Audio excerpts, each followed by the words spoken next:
Já está tranquilo. Pronto, vamos deixar aqui. Apesar de muito jovem, o Luiz já percorreu esses caminhos várias vezes, já degustou, já...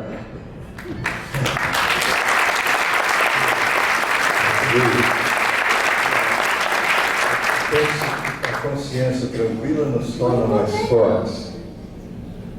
Sim. Provavelmente por isso que ele tem essa saúde. Vamos lá.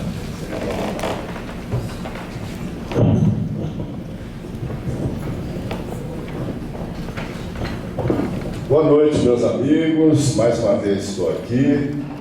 Agora com essa incumbência que muito me honra de fazer a palestra de fechamento desse 23º encontro da Nova Consciência. E desta vez com um tema quente, um tema super atual, importantíssimo em todos os aspectos da nossa vida pessoal e nacional, que é a ética e a liberdade de expressão.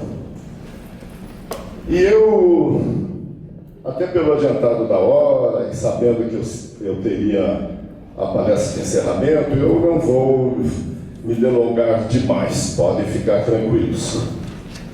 Porque o que eu tenho a dizer é, de certa forma, simples e sintético.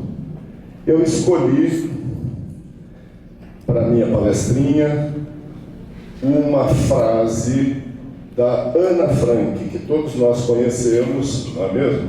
Aquela garota de 13, 14 anos, que durante a Segunda Guerra Mundial permaneceu fechada, trancada com a família, em Amsterdã, na Holanda, durante a guerra. Ela era judia e foi escondida com os seus atrás de uma parede, onde passaram meses, anos, eu nem sei mais quanto tempo. E nesse período ela escreveu um diário que contém coisas preciosas, coisas assombrosas para uma criatura tão jovem e praticamente sem nenhuma experiência do mundo nem da vida. E a frase, uma das muitas que ela deixou no seu diário, é a seguinte: a consciência tranquila nos deixa mais fortes. Quando eu tomei conhecimento dessa frase, eu confesso para vocês que eu tremi nas bases. Porque eu percebi imediatamente... Esse não está bom? Tá bom, mas eu não vou sair daqui da imediação, porque eu não vou sair da luz, não. Não, eu sou meio peripatético quando falo, mas dessa vez eu vou ficar por aqui, pode ficar tranquilos. Então, Anne Frank escreveu: a consciência tranquila nos deixa mais fortes. Eu fiquei muito impressionado porque na simplicidade aparente dessa frase se encerra toda a essência daquilo que é ética, no meu entender. Porque eu não consigo dissociar a ideia de ética da ideia de consciência, tanto individual quanto a coletiva. E eu não vou aqui definir ética, isso já foi feito ao longo desse encontro por vários colegas. Eu não vou fazer filosofia, eu vou apenas tecer algumas considerações de ordem geral e que serviram para a minha vida, me ajudaram a ser um homem hoje um pouco mais tranquilo e mais caminhando em cima das minhas próprias pernas. Então eu acho que eu tenho que passar isso para vocês.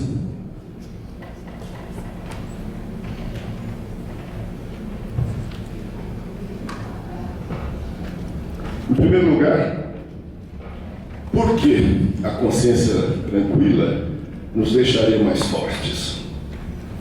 Por uma razão muito simples, que todo e qualquer psicólogo de consultório hoje sabe perfeitamente bem. Porque quando estamos com a consciência tranquila, tudo o resto que nos compõe, todas as nossas outras partes, também se tranquilizam e se aquietam. A nossa psique tem a capacidade de se organizar sozinha, melhor dizendo, se reorganizar em função de um estado tranquilo de consciência. E nesse sentido, eu acredito que consciência tranquila é quase um estado ideal de meditação. Não precisamos fazer muito mais. Agora, consciência pesada é exatamente o contrário.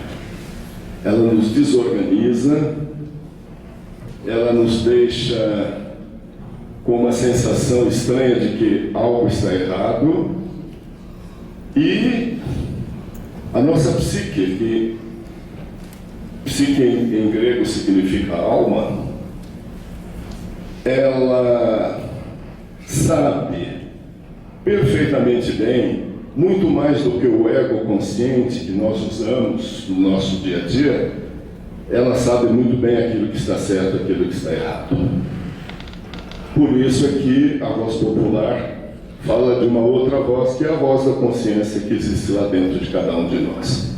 Todos nós sabemos muito bem quando estamos fazendo algo certo ou errado, quando estamos pensando algo certo ou errado, ou sentindo algo certo ou algo errado. Não é preciso ser nenhum gênio, não é preciso ter nenhum curso superior de filosofia, isso serve para outras coisas, outras finalidades. É preciso somente ter ouvidos para essa voz interna que existe em todos nós. E quando nós falamos em consciência tranquila, a qual corresponde um corpo mais ou menos relaxado e tranquilo e uma psique da mesma forma, nós estamos referindo a uma situação mais ideal de estado de ser, que é um estado de integração entre as nossas diferentes partes. Até porque um dos problemas máximos na minha maneira de ver as coisas, um dos problemas máximos do mundo em que nós estamos vivendo e de nós, como indivíduos e como sociedade, é exatamente a fragmentação que existe em nós. Todos nós já vivemos a experiência, eu acho que vivemos isso no cotidiano, da dificuldade entre você pensar uma coisa, ter uma ideia na sua cabeça, ter um sentimento que corresponde, que seja coerente com esse pensamento, e agir no mundo, ter uma ação que, por sua vez, corresponda a esse sentimento e a esse pensamento. Na maioria de nós, infelizmente, cada uma dessas partes viaja por conta própria. O pensamento vai para um lado, que pessoa horrorosa, antipática, etc. Ah, como vai você? Tudo bem? Estou muito feliz em viver. Não é isso? E o corpo também caminha por conta própria, vai numa outra direção. E com isso, nós perdemos a vivência de uma das sensações mais importantes, mais gratificantes da existência humana, que é a sensação da integridade, da integração. Muito bem. Mas a responsabilidade disso é só nossa? Não, a responsabilidade é, sobretudo, do sistema cultural que nós criamos e que evoluiu ao longo dos últimos séculos. Eu nem sei quando foi que isso começou, quando foi que isso se incrementou de tal forma. O fato é que hoje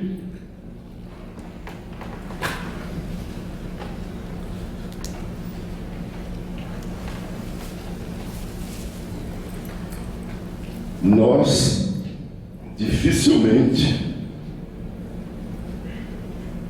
conseguimos ler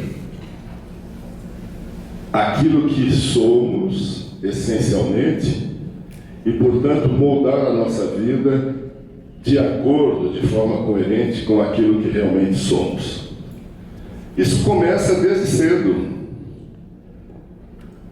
Nós somos condicionados desde pequenininhos por dogmas familiares, educacionais, religiosos, de costumes, de modos. E temos muita dificuldade de sair desse emaranhado aprisionante. Eu me lembro quando eu era menino, eu fui um felizardo, eu não tive muita dificuldade, a minha família não impôs nada, essa história que tantos pais fazem com as crianças. Você vai ser engenheiro, você vai ser médico, você vai ser um advogado, essas profissões que são consideradas as profissões top, não é? Para mim me deixaram mais ou menos livre e solto. Até acho que o meu pai, coitado, meu pai queria ser cantor de ópera e acabou sendo um funcionário público para o resto da vida e viveu essa frustração, mas ele tinha consciência disso. Então ele não quis impor o mesmo tipo de pressão que estragou em boa parte a vida dele em cima dos filhos. É claro que como meu pai, há vários outros. Eu ontem mesmo estava conversando com nosso querido astrólogo, Arris Bola, que está aqui sentado, e de repente ele me disse uma coisa que me deixou assim extremamente feliz. Que o Bola fez questão de produzir 5 filhos homens. Ele não teve nenhuma filha mulher. E ele deixou os 5 filhos absolutamente livres para escolherem as suas carreiras, os seus destinos, etc. Então hoje ele tem 5 homens adultos dentro de casa. Um é advogado, sim, escolheu advogado, embora mexa um pouco com arte, não é, Roberto? O outro é músico. O outro é Victor, que está aqui conosco. Soltou o Victor aos 20 e poucos anos para que ele fosse à Índia por conta própria, onde esse menino passou 5 anos, aprendendo o quê? Sânscrito e filosofia Vedanta. Coisas, palavras que parecem palavrões, não? No entanto, o Victor voltou, está no Brasil, já está ensinando e agora, aos 30 anos, está direcionando a sua carreira em cima dessa base extraordinária que ele conquistou, porque quem é no Brasil, são raríssimas as pessoas que passaram 5, 6 anos na Índia, com tão pouca idade, e que voltaram com uma bagagem cultural tão extraordinária. Não é? Mas aí eu perguntei, mas como foi que você decidiu deixar os seus filhos completamente livres e soltos? Ele falou, porque o meu pai já tinha feito isso comigo, e o meu avô já tinha feito isso com o meu pai. Então, vê-se que é uma linha familiar. O avô dele também era astrólogo. Então a gente vê que essa mania de família, né? O pai era astrólogo, o avô era astrólogo, ele é astrólogo, ele não tem nenhum filho astrólogo, mas cada um foi para uma direção diferente. E o que é que nós costumamos fazer? Nós tentamos condicionar as nossas crianças por razões de segurança, porque nós não queremos que eles corram demasiados riscos, nós queremos que eles sejam bem-sucedidos, sobretudo que tenham um bom salário. Nós procuramos condicioná-los a fazer aquilo que socialmente é considerada profissão de sucesso, ou aquilo que rende rapidamente, ou, em tantas vezes, que esse garoto ou essa garota compense a nossa frustração pessoal em não ter conseguido seguir aquela carreira, fazer, escalar aquela montanha e etc. Mas uma pergunta que eu sempre me fiz: é possível a gente ser feliz, a gente se realizar, a gente ser um homem ou uma mulher plenos, sabe, assim, com essa capacidade de olhar tranquilamente para a vida, caminhar em cima das próprias pernas, com firmeza, se a função que desempenhamos no mundo não corresponde àquilo que somos essencialmente? Eu acho totalmente impossível. E os consultórios de terapeutas hoje, de todas as linhas, inclusive as linhas, vamos usar o mesmo termo, terapêuticas de fundamento espiritualista, estão repletos de pessoas que chegam lá fragmentadas, quebradas, rompidas. Por quê? Porque desempenham na vida um papel que não está de acordo com a sua essência. Escolheram mal, se deixaram induzir por influências familiares, etc. E estão lá amargando: eu queria ser criador de galinhas, queria ser um grande granjeiro, ter o plantel mais bonito desse país de galinhas. Estou atrás de um balcão carimbando papéis. Ou estou defendendo causas. Ou estou numa sala de cirurgia operando, mas o meu sonho é ser criador de galinhas. Então os pais deveriam, no meu entender, observar de uma forma isenta os seus próprios filhos desde pequenininhos, porque as crianças, elas demonstram rapidamente para que elas vieram a esse mundo. Tem criança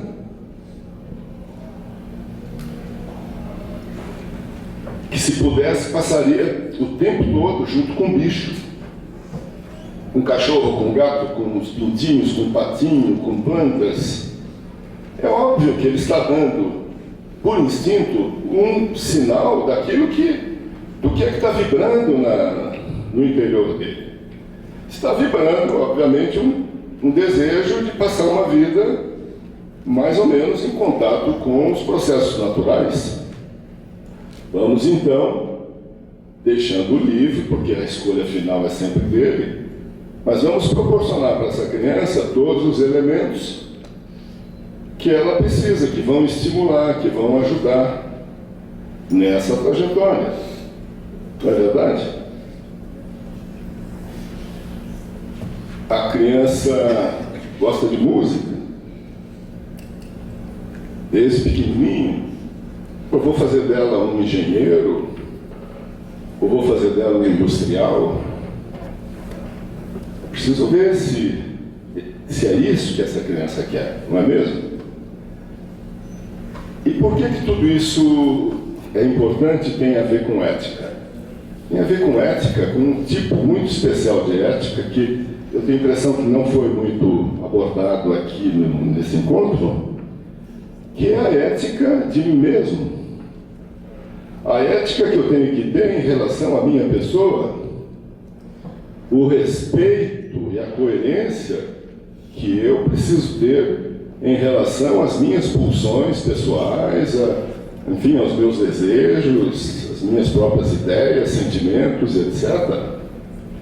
Porque ética não é só um modo adequado de se comportar em relação ao mundo, em relação à sociedade, em relação ao outro.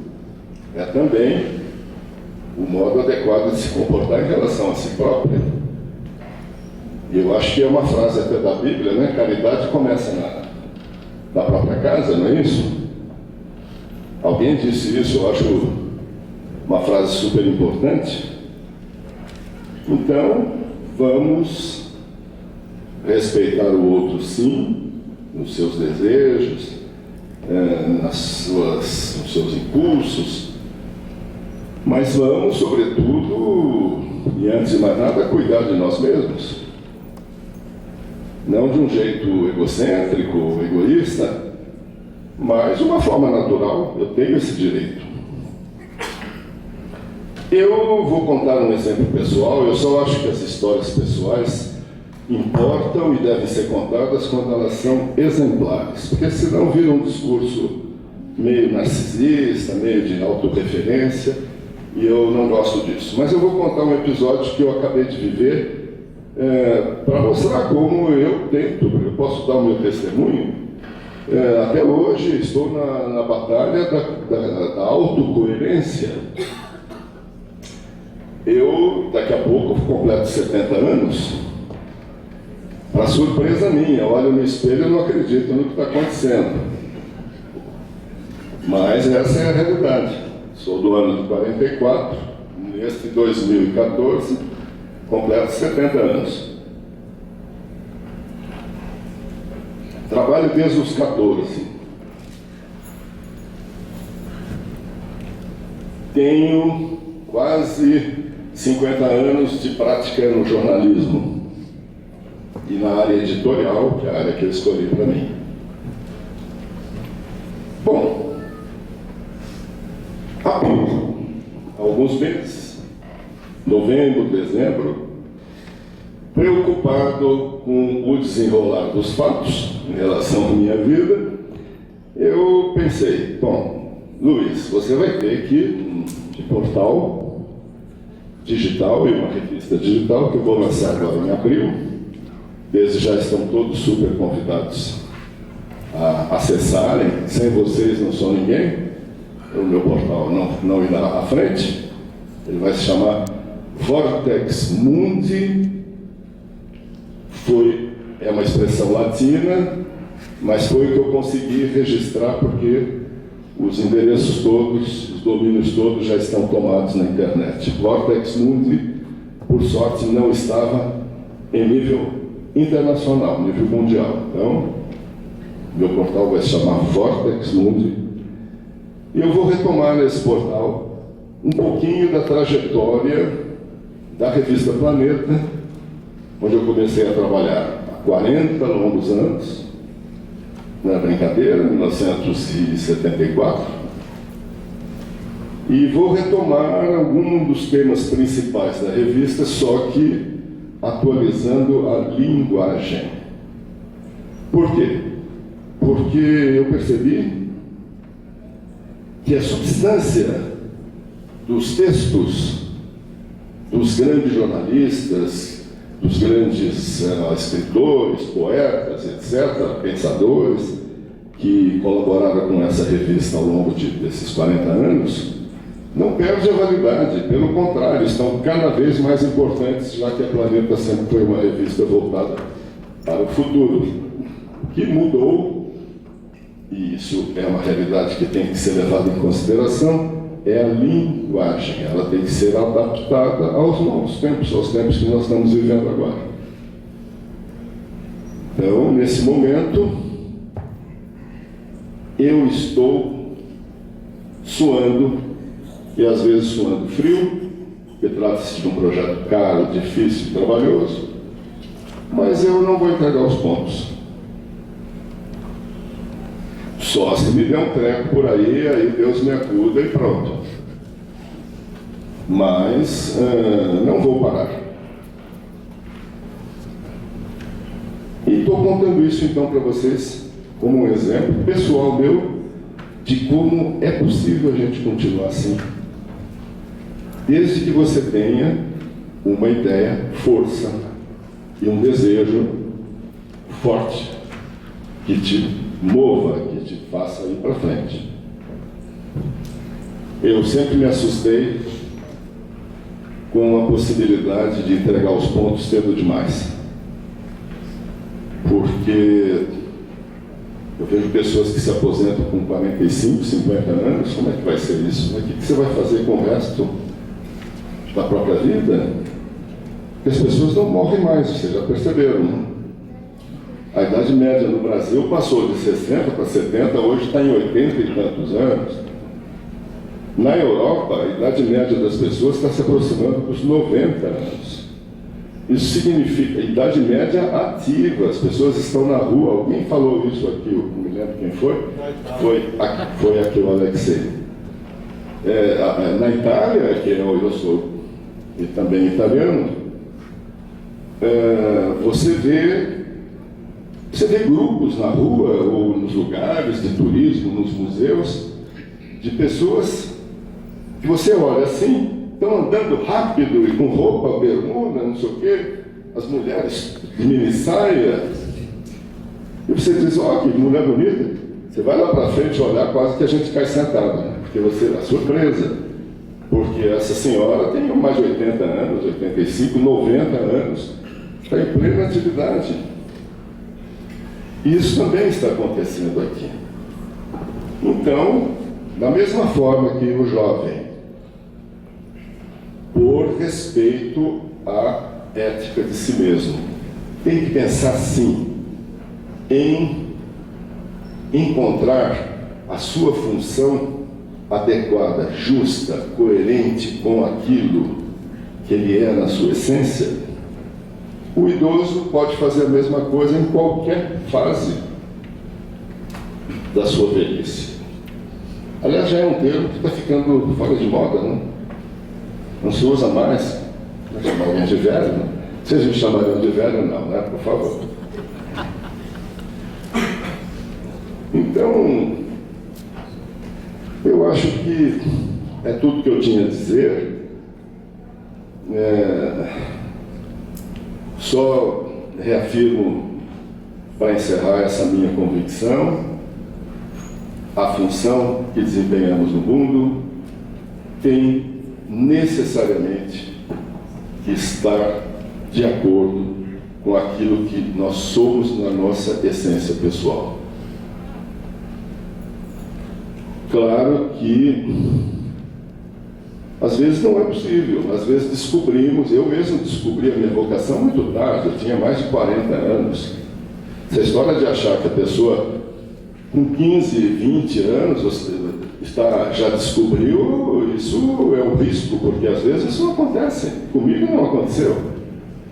Eu, até os 40 e poucos anos, eu parecia um macaco que pulava de galho em galho, borboleta que ia de flor em flor. Fiz de tudo.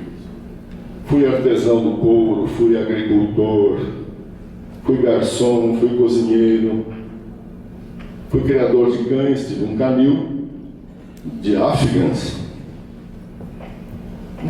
uma raça de galgos, durante 3 anos. Enfim, eu pulava de galho em galho ao sabor das minhas paixões profissionais, porque eu não sabia qual era o meu destino, a que eu estava destinado a dedicar de uma forma mais integral as minhas forças, a minha cabeça, enfim, aquilo que é a minha pequena bagagem, aquilo que eu tenho.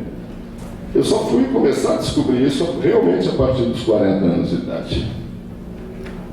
Então, observar as crianças sim, tentar descobrir qual é o caminho delas, mas se elas estiverem atrasadas ou hesitantes, deles cultura geral, atividade de todo tipo, trabalho braçal, artesanal, música, vão pondo cultura geral na cabeça dessa criança, até ela perceber uma hora,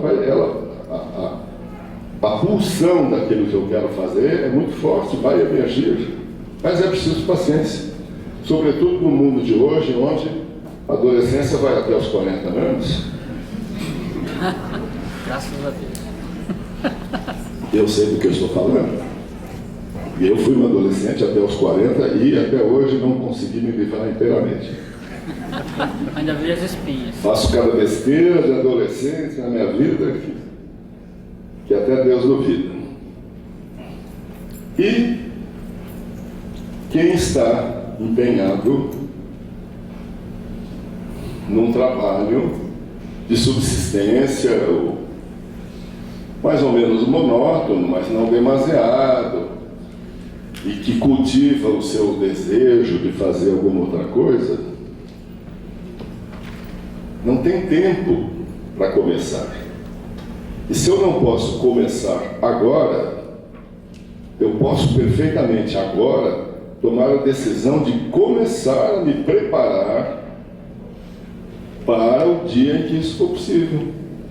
Eu quero ser músico um dia, eu estou com 50 anos, tenho mais 10 anos antes da minha aposentadoria. Meu sonho é tocar violão e ser um concertista. Eu decido aos 50 que eu vou aprender violão e ser um concertista, e eu já ando a metade do caminho se eu começar no dia seguinte, nas minhas horas de folga, a estudar. Não é verdade? E quem sabe, aos 60, quando eu me aposentar, eu vou poder me dedicar integralmente a isso. Eu conheci como é que era o nome dele? Luiz Almeida Prata, em São Paulo, que deu o primeiro concerto dele aos 72 anos de idade, no Teatro Cultura Artística, com a Sinfônica do Cultura Artística. Tocou um concerto de Mozart brilhante, aos 72. Nunca mais deu outro concerto, porque já não tinha necessidade, mas ele realizou o sonho. Então é isso aí. Eu espero ter dado a minha pequena contribuição. Eu, mais uma vez, agradeço de coração a possibilidade de estar aqui com vocês. Eu acho o Encontro da Nova Consciência um dos eventos mais especiais que acontecem, não apenas no Brasil, mas no mundo. Eu viajo com muita frequência, até por dever de ofício, né, por causa da minha profissão. E é muito raro, muito difícil a gente encontrar por aí um evento que reúna as características da nova consciência. Então eu peço, sobretudo aos campinenses, que valorizem esse presente que nós estamos tendo. Porque um fórum de debate de ideias como esse aqui não se encontra em qualquer lugar. A gente encontra, por exemplo, alguma coisa no ambiente acadêmico, mas é fechado e normalmente é vazado numa linguagem um pouco para iniciados, né? Porque é linguagem de quem domina alguma disciplina acadêmica. Mas isso aqui é aberto, totalmente democrático, onde a gente pode dizer o que quiser, dentro dos limites do razoável, claro. Então, prestigiem sempre esse evento. Eu prestigiarei. Quando eu puder e for convidado, virei sim, estarei aqui. Porque para mim isso é menor do que o carnaval. Muito obrigado a todos.